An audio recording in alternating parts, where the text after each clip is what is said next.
Study IQ IAS, अब तैयारी हुई अफोर्डेबल। नमस्कार दोस्तों रिसेंटली मैं एग्रीकल्चर से रिलेटेड कुछ डेटा देख रहा था। उसमें मैंने देखा कि देश के अंदर जो ग्रेन आउटपुट है, जो ओवरऑल सीरियल का प्रोडक्शन है, जैसे कि राइस हो गया, मेज हो गया या फिर गेहूं हो गया, इस तरह के जितने भी प्रोडक्शन होते हैं वो लगातार रिकॉर्ड स्तर पर चलते जा रहे हैं। लेकिन वहीं पर मुझे दूसरा डेटा मिला जहां पर मैंने देखा कि देश के अंदर जो कंजम्पशन है, मतलब कि जो डायरेक्ट कंजम्पशन होता है, जैसे मान लो अगर पैडी की खेती होती है, वहाँ से जो राइस निकलता है, हम डायरेक्टली राइस को कंज्यूम करते हैं, दाल भात जो खाते हैं, या फिर अगर मान लो व्हीट है तो उससे हम रोटी बनाते हैं और रोटी खाते हैं।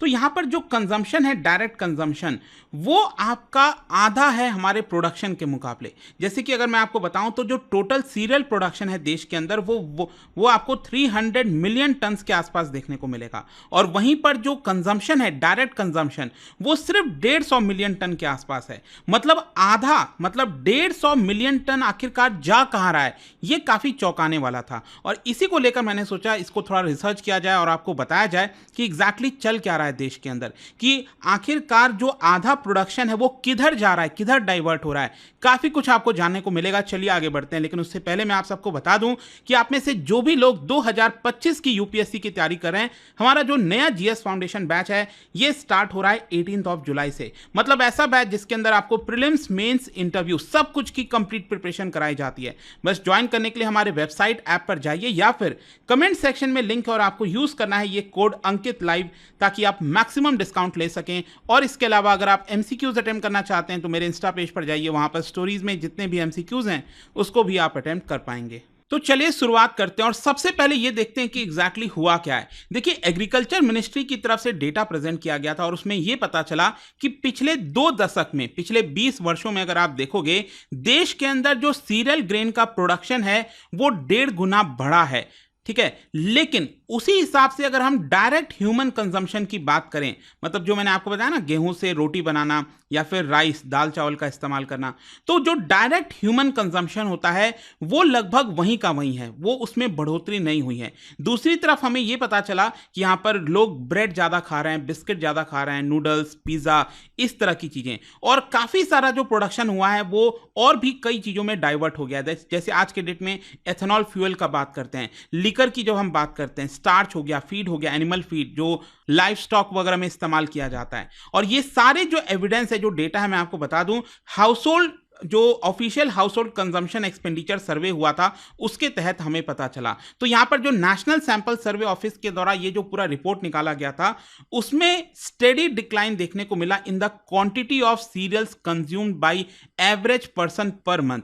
मतलब देश के अंदर हर एक व्यक्ति जो कंज्यूम कर रहा है सीरियल, उसका कंजम्पशन अगर आप देखोगे तो लगातार गिरा है। पर एवरेज की मैं बात कर रहा हूं, पर पर्सन की। इनफैक्ट आप देख सकते हो रूरल एरियाज में 2000 से लेकर 2023 के बीच में, मतलब 20-23 सालों के बीच में 12 केजी लोग पहले खाते थे, सीरियल जो है कंज्यूम करते थे, वो 2023 में गिरकर हो गया है सिर्फ 9.6 केजी के आसपास। वहीं अर्बन एरियाज में भी आप देख सकते हो 2000 के समय लोग 10 किलो के आसपास खाते थे और अब सिर्फ 8 किलो के आसपास ही खा रहे हैं। ओवरऑल जो पर कैपिटा जो ड्रॉप है, मतलब जो इसका एवरेज अगर आप लोगे तो ये 11.7 से गिरकर 8.97 केजी हो गया है। मतलब यहां पर लोग पर कैपिटा जो कंजम्पशन है वो कम हो रहा है। इनफैक्ट अगर आप इसको टोटल जोड़ दीजिए, मतलब हमारे देश में टोटल कंजम्पशन कितना होता है मैं आपको बताता हूं। इन द ईयर 2000 यहां पर जो टोटल कंजम्पशन था सीरियल का वो हुआ था 148.4 मिलियन टन। अब ऑब्वियस सी बात है, 20 साल पहले आबादी काफी कम थी, तो 2023 में तो आबादी बढ़ गई, तो यहां पर जो कंजम्पशन है वो क्या होना चाहिए, काफी अच्छा खासा बढ़ना चाहिए, 170 मिलियन टन, 200 मिलियन टन तक जाना चाहिए मान लो। लेकिन ये एक्चुअल में लगभग वहीं का वहीं है। आप देखिए 153 मिलियन टन लोग कंज्यूम कर रहे हैं, ये टोटल कंजम्पशन की बात कर रहा हूं। और वहीं अगर आप प्रोडक्शन की बात करें, हमारे देश के अंदर जो सीरियल का प्रोडक्शन है 2000 में, इन द ईयर 2000 ये 196 मिलियन टन था, और आज के डेट में आपको पता है कितना, ये 1.5 गुना बढ़ा है, 303 मिलियन टन। मतलब दोनों के बीच में अगर आप गैप देखोगे ना, प्रोडक्शन और जो कंजम्पशन है, ये इन द ईयर 2000 ये जो गैप था वो 48 मिलियन टन का था, और आज के डेट में ये हो गया है 151 मिलियन टन। अगेन इस चार्ट से आपको और अच्छे से चीजें समझ में आ जाएंगी। यहां पर आप देख सकते हो राइस का टोटल प्रोडक्शन कितना है, एनुअल प्रोडक्शन 135 मिलियन टन, लेकिन कंजम्पशन इतना हो रहा है 83 मिलियन टन। उसी प्रकार से वीट का भी आप देख पाओगे। और अदर सीरियल का मतलब इसमें जो मेज हो गया, बार्ले हो गया, ये सारी चीजें आती हैं। तो इसका प्रोडक्शन 57 मिलियन टन और कंजम्पशन कितना हो रहा है, सिर्फ 5 मिलियन टन के आसपास। तो यहां पर क्या है कि टोटल प्रोडक्शन है 303 मिलियन टन, लेकिन देश में डायरेक्ट कंजम्पशन हो रहा है सिर्फ 153 मिलियन टन। तो ये जो 150 मिलियन टन का राज है वो क्या है, ये एक्सेस प्रोडक्शन किधर जा रहा है, वही मैं आपको बता रहा हूं। देखिए यहां पर हमें ये पता चलता है कि एक सबसे बड़ा जो हिस्सा है वो आपका जा रहा है एक्सपोर्ट की तरफ। सरकार काफी सारा एक्सपोर्ट कर रही है। जैसे 2021-22 में आप देखोगे तो भारत ने 32 मिलियन टन का एक्सपोर्ट किया था सीरियल्स का, जिसमें से 21 मिलियन टन राइस था, 7.2 मिलियन टन वीट था और लगभग 3-4 मिलियन टन मेज था, जो अदर सीरियल्स में आता है। ठीक है, इनफैक्ट 2022-23 में भी आप देख सकते हो 30 मिलियन टन के आसपास एक्सपोर्ट हुआ था। मतलब भारत हर साल लगभग 30-32 मिलियन टन एक्सपोर्ट कर रहा है सीरियल्स का। ये आपको समझ में आना चाहिए। लेकिन अगेन आपको ये समझना है कि हमने एक्स्ट्रा कितना गिना, 150 मिलियन टन। तो 150 मिलियन टन का सिर्फ 30 मिलियन टन ही यहां पर एक्सपोर्ट हो रहा है, मतलब 1/5 एक्सपोर्ट हो रहा है, बाकी का कहां जा रहा है। तो दूसरा यहां पर यह पता चलता है कि लोगों का जो कंजम्पशन पैटर्न है वो काफी डिफरेंट हुआ है। यहां पर आप देख सकते हो ये बोला जा रहा है कि पहले लोग डायरेक्ट कंज्यूम करते थे, रोटी खाते थे, घर में खाते थे ज्यादातर। अब आजकल लोग बाहर से खाते हैं, घर बैठे बैठे आजकल डिलीवरी के सिस्टम हो गए हैं, लोग मंगाने लगे हैं। या फिर आज के डेट में ब्रेड, बिस्किट, नूडल्स ये सब खाया जा रहा है, लोग पिज्जा खा रहे हैं। तो ये काफी ज्यादा कंज्यूम हो रहा है। तो लगभग आप कह सकते हैं कि 38 मिलियन टन जो सीरियल है वो इसकी तरफ डाइवर्ट हो रहा है। ठीक है, आई होप ये चीज आपको समझ में आ गई होगी। अब तीसरा जो डाइवर्जन है मैं आपको बताता हूं वो कहां हो रहा है। एक तो मैंने आपको बता दिया एक्सपोर्ट हो रहा है, दूसरा मैंने आपको बताया यहां पर प्रोसेसिंग हो रही है वीट की, ये सबको प्रोसेस करके ब्रेड, बिस्किट, पिज्जा ये सब चीजें बनाई जा रही हैं। तीसरा यहां पर हो रहा है बेसिकली फीड कराने में, जो एनिमल्स वगैरह होते हैं उनको फीड कराने में, लाइव स्टॉक हो गया। और इसके अलावा इंडस्ट्रियल स्टार्च, लीकर वगैरह आपको पता है ना, यहां पर दारू वगैरह जो बनती है, तो वो वहां पर भी ये आपका डाइवर्ट हो रहा है। इनफैक्ट मैं आपको बता दूं जो अदर सीरियल्स की हम बात करें ना, अदर सीरियल्स ये वाला, ये जो तीसरा कॉलम आप देख रहे हो यहाँ पर, लगभग इसमें टोटल प्रोडक्शन कितना हुआ 57 मिलियन टन का और कंजम्पशन कितना हुआ है सिर्फ 5 मिलियन टन। तो अदर सीरियल में यहाँ पर बहुत इंपॉर्टेंट है कि 57 मिलियन टन में सिर्फ लोग जो हैं 5 मिलियन टन डायरेक्टली कंज्यूम कर रहे हैं। तो बाकी का ये 52 मिलियन टन वगैरह कहाँ जा रहा है मैं आपको बताता हूँ। ये अगर आप देखोगे एग्रीकल्चर मिनिस्ट्री के द्वारा बताया गया है कि यहाँ पर एनर्जी सोर्स में ज्यादा इसका इस्तेमाल किया जा रहा है, जो मैं आपको बताया ना पोल्ट्री वगैरह में, लाइव स्टॉक में, और यहां पर कन्वर्जन टू स्टार्च, जो मेज वगैरह है, वीट है, उसको स्टार्च में कन्वर्ट किया जा रहा है ताकि उसको टेक्सटाइल में, फार्मास्यूटिकल में इस्तेमाल किया जाए, फूड में इस्तेमाल किया जाए, जो पैकेज फूड वगैरह होते हैं। इसके अलावा बेवरेज इंडस्ट्रीज, जो लिकर वगैरह है, वहां पर इसका इस्तेमाल हो रहा है। तो आई होप कि यहां पर आप समझोगे अलग चीज़ों में कि जो सीरियल्स है वो लोग सिर्फ आज डायरेक्ट कंजम्पशन के लिए इस्तेमाल नहीं कर रहे हैं, लेकिन बाकी चीज़ों में भी इसका इस्तेमाल हो रहा है। लेकिन अभी भी देखिए यहाँ पर प्रॉब्लम क्या है। मैंने आपको बताया एक्सपोर्ट में 32 मिलियन टन जा रहा है, फूड प्रोसेसिंग वगैरह, पिज़्ज़ा वगैरह, वो सब चीज़ में 38 मिलियन टन। यहाँ पर जो डाइवर्जन हो रहा है स्टार्च वगैरह, लिकर वगैरह बनाने में, वो लगभग 50 से 55 मिलियन टन।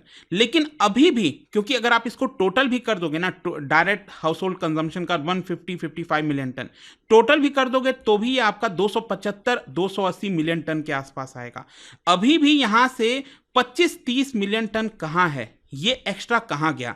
तो यहां पर मैं आपको बताता हूं। बेसिकली अगर आप देखिए कि सरकार भी क्या करती है ना, यहां पर प्रोक्योर करती है। मतलब आपको पता होगा फूड कॉर्पोरेशन ऑफ इंडिया वगैरह के माध्यम से वेयर हाउसेज में इसको रखे जाते हैं, काफ़ी सारे वीट वगैरह, अनाज वगैरह रखा जाता है।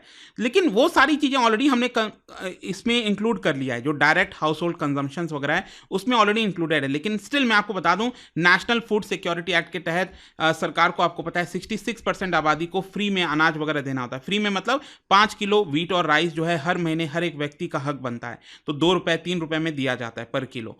तो यहां पर भी क्या है ना कि अगेन आपको समझना है, जो मैंने आपको बताया, ये सब कुछ जोड़ने के बाद भी 25 मिलियन टन एक्स्ट्रा हो रहा है देश के अंदर। अब प्रॉब्लम क्या है, देखो जब भी हम इकोनॉमिक्स की बात करते हैं हम क्या कहते हैं कि सप्लाई बढ़ रहा है, तो यहां पर 25 मिलियन टन, 30 मिलियन टन अगर एक्स्ट्रा है तो प्राइसेस क्या होने चाहिए, नीचे जानी चाहिए। लेकिन एक्चुअल रिसेंटली अगर आप देखोगे मई के महीने में जो सीरियल इन्फ्लेशन है, यही जो इसका प्रोडक्शन हुआ है, इसका जो इन्फ्लेशन अगर आप देखो 8-9% देखने को मिलेगा। मतलब यहां पर प्रोडक्शन ज्यादा होने के बावजूद भी मार्केट में ये क्या हो रहा है कि इन्फ्लेशन ज्यादा है। तो कुछ एक्सपर्ट्स तो ये भी क्वेश्चन रेस कर रहे हैं कि क्या ये जो डेटा है, ये जो मैंने आपको डेटा दिखाया 303 मिलियन टन का प्रोडक्शन जो हो रहा है सीरियल का, क्या यह एक्चुअल में डेटा सही भी है कि नहीं। क्योंकि देखो क्या होता है ना, ये सब इतना ज़्यादा प्रोडक्शन का डेटा वगैरह एग्जैक्ट नंबर में निकालना मुश्किल होता है। तो इसको लेकर अब देखना पड़ेगा कि क्या यहाँ पर डेटा वगैरह है भी कि सही नहीं है, क्योंकि अगर ज़्यादा प्रोडक्शन होता तो इन्फ्लेशन इतना ज़्यादा नहीं होना चाहिए था। तो ये एक तरह का एनालिसिस था, मैं जस्ट आपके सामने चीज़ों को प्रेजेंट करना चाहता था। आप क्या सोचते हो अगेन इन सब के बारे में मुझे कमेंट्स में जरूर बताइएगा। एंड आई होप कि इसके माध्यम से आपको काफ़ी एक पर्सपेक्टिव मिला होगा, कुछ दूसरे चीज़ें जानने को मिली होंगी। और जाने से पहले एक इंटरेस्टिंग क्वेश्चन, क्या बता सकते हैं इनमें से कौन सा क्रॉप जो है वो आपका राबी के अंदर नहीं आता है, राबी क्रॉप के अंदर नहीं आता। इसका राइट आंसर आप सबको पता है, मेरे इंस्टाग्राम पर तो मिलेगा ही। वहाँ पर अगर आप नहीं हो कोई बात नहीं, टेलीग्राम से ले सकते हैं इसका सही उत्तर। मैं कई सारे जो MCQs हैं वो यहाँ पर स्टोरीज में डालता रहता हूँ। अगर आपको PDF ये तो टेलीग्राम पर आइए, अलग अलग सोशल मीडिया पर आप जुड़ पाओगे। और जैसा मैंने आपको बताया, अगर आप UPSC की तैयारी कर रहे हैं, कोई भी बैच चाहते हैं, you can simply use this code Ankit live to get maximum discount. And I hope कि वीडियो आपको पसंद आया होगा। मिलता हूं आपसे next time. Till then thank you very much, see you soon. Study IQ IAS, अब तैयारी हुई अफोर्डेबल।